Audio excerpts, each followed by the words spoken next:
Now we'll add some rotate Y motion to the hips.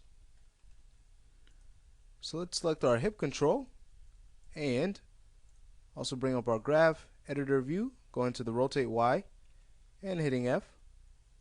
Okay, so we have a few things to animate for the rotate Y of the hips.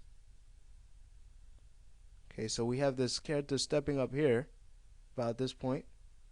So let's go just before you start stepping up on about frame 161. We'll go ahead and key his rotate Y there. Then on that first step up, on about frame 68, let's have his hips rotate a bit forward there. And then on the left foot stepping up, we could have them straighten out on frame 76. Alright, so here's what we get. Great. Okay, so now we can work on the character moving back.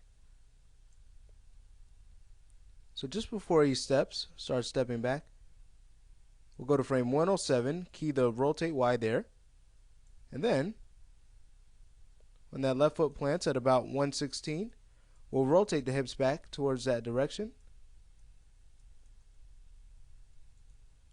Okay, so here's what we get.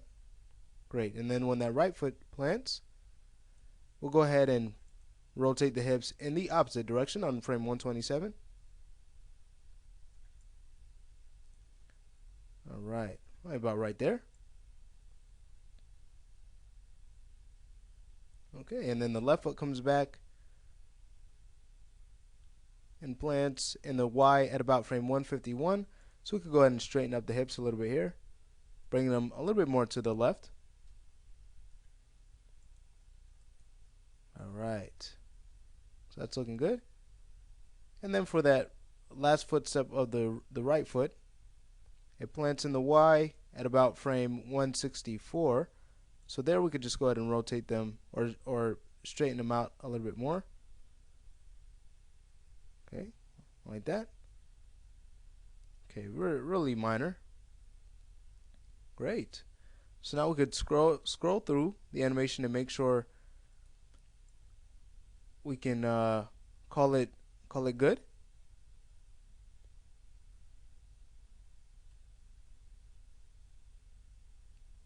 Alright, so that's looking pretty good. Well, with that done, there is our rotate Y.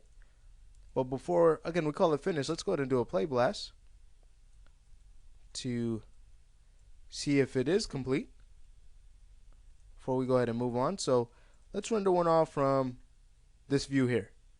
Here it is.